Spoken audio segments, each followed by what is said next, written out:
Hi everyone, welcome to Shelf Control. I'm Norm, and today I'm going to do a video on the 5 best things about Ed McKay's, the used bookstore. If you've seen other videos, you know that we've covered Ed McKay's quite a bit. A couple videos where they're named directly, like the Ed McKay's road trip that we went on for their 50th anniversary, the big day-long trek. We've got that documented in a video where we discussed what we did. Also, a bunch of Ed McKay's videos indirectly in the thrift store finds. Ed McKay's is one of the primary sources where I find some of these good deals. I'm filming from a different angle than usual this time.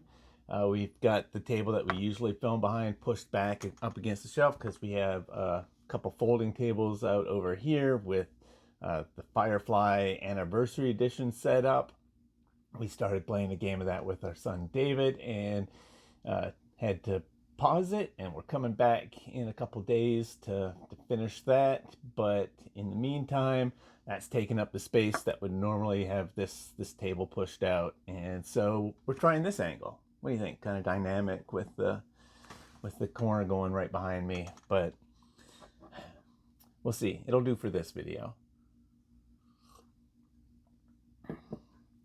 So if you're unfamiliar, Ed McKay's is a used books, music, electronics, board games. They have a bunch of stuff that they sell used, and you can actually bring in stuff and either get paid cash or trade if there's things that you're not using anymore. It's a great place to go to pick up stuff if there's a book series that you're interested in, or if there's a TV show that you'd like to binge on DVD, or finding board games and music.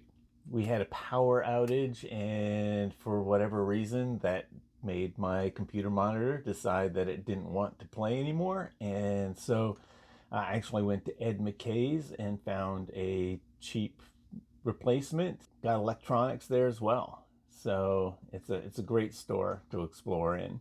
And they got 5 locations scattered between North Carolina and Tennessee. So if you happen to be in those areas, you should check them out.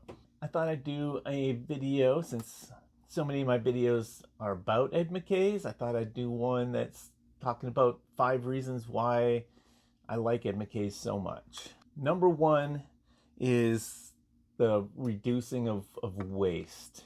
I like reusing as a form of recycling better than just straight up recycling. If you have a book that you're done reading, instead of throwing it into a recycle bin for it to be processed and turned into new paper, put it in Ed McKay's, and somebody else can pick it up and read it, and that's a much better life cycle for a book than just be pass it around and have more people read it. Same thing with board games. If you've got board games that you're not playing, rather than throwing the cardboard bits in the recycle, put it out there for other people. It's less energy intensive to reuse a product than it is to tear it down and rebuild it into something else. And so environmentally, Ed McKay's is doing a service, in my opinion. The second thing is the staff at Ed McKay's. They're all super friendly. If you have questions, a lot of times if you buy something and you bring it up to the register, yes, if somebody might be like, oh wow, that's really cool, I didn't know that we had that there, or oh, I've read that and I really like it. If you watched our video with the Ed McKay's road trip, they were just hit hard with a bunch of people showing up for the 50th anniversary, and the staff was super friendly, super helpful. They were there until late. They extended their hours to make up for the fact that there were so many lines that were delaying people's visits to the 5 different stores. So they extended their hours, and they were still there just smiling and helping us out. And it's a really good team of people that they have at these stores. The third reason I like Ed McKay's is you can save money. You're buying things used, so it should be cheaper than new. There are some times that you'll find something on the shelf. Like, for example, you might find like a used copy of Ticket to Ride, and they might have it priced for $45, which is a little bit high even for finding a new copy. But for the most part, used copies are fairly reasonably priced. They might not be the lowest price that you might find in like a clearance or something like that, but it's a good price. There's a lot of games that I haven't shown in my thrift store finds videos because they weren't super deals, but they were still a good price for the game as opposed to paying for new. The fourth thing I like about Ed McKay's is that you can flip the stuff that you're done with, that you're not using, and turn it into either cash, or in my case, I turn it into store credit because they offer more store credit.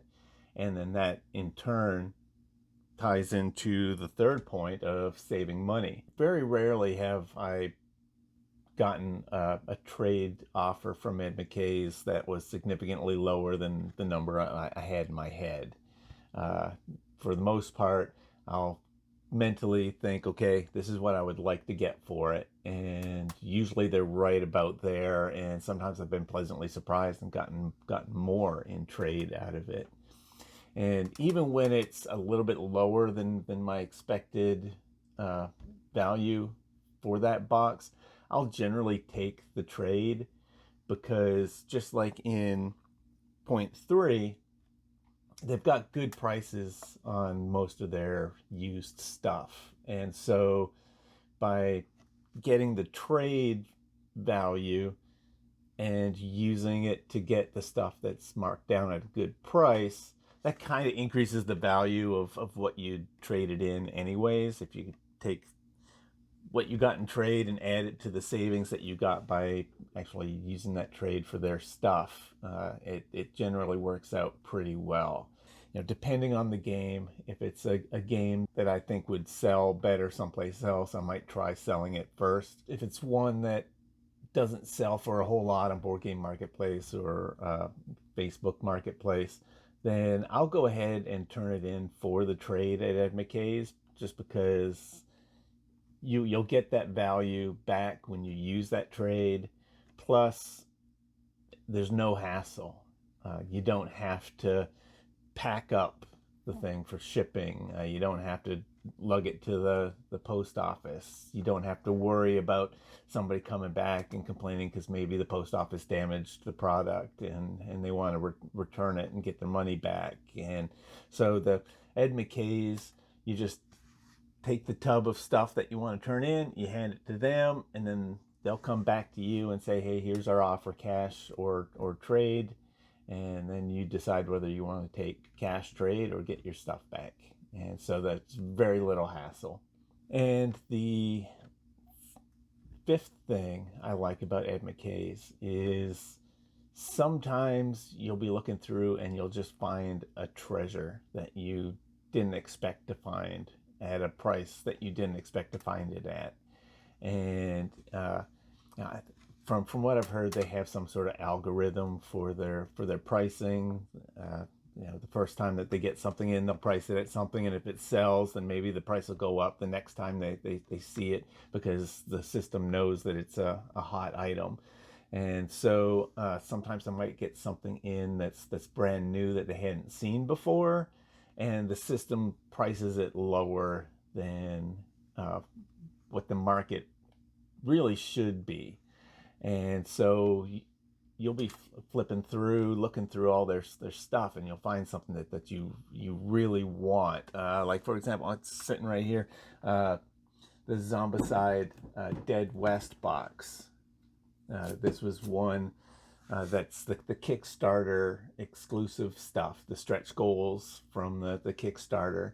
And this goes for 140 plus if you want to buy it from somebody who got it through the Kickstarter and are looking to flip it. but somebody had turned it into Ed McKay's, and they priced it at $37.45. And so I like Zombicide, the Undead or Alive, the Western theme, and found that if you watched our video, the base game is really lacking in the variability of the abominations. You only get the one, and he's pretty vanilla, and the base game itself doesn't seem like a good value. But the Dead West adds, wow, 2, 4, 6, 8, 10, 12, 13 abominations plus a bunch of heroes and more walkers. And so this gives you so much variability. And so I grabbed it for $38. And personally, I think that's worth it. I could probably turn around and sell it on Board Game Geek Marketplace for more, but no, I'm buying these things to play. And I think that's the point of Ed McKay's, is to buy things to use. I've almost gotten to the point where it's like when new games come out, I'm not as eager to jump on the new game train. It's one of those things where it's like one day it might show up at Ed McKay's at a better price. And so for the past few months that we've been doing this channel, a lot of the new games coming in are either ones that we've kickstarted because we really like the bundles that they're putting out, or a majority of them is stuff that I've picked up at Ed McKay's. It's really been beneficial to us keeping our goal of practicing shelf control, that we're not spending a whole bunch of money on these games. A lot of times, if we've done a review and we decide that we're not keeping the game, a lot of times it'll end up at Ed McKay's for somebody else to find and pick up. And then we'll turn that trade into more games. And we've got plenty of games here that we need to cover. And so not buying the new hotness right when it comes out might not be great for the YouTube algorithm of becoming a real YouTuber, but that's not what we're trying to do. We're just trying to play through our games, decide which ones to keep, which ones to get rid of, and cull our collection, practice some shelf control, and share that journey with you guys. It may not be what brings in the massive amount of views or subscribers, but it's something that we enjoy doing, and we are glad to have the few of you that have found us and like what we do join us on the journey.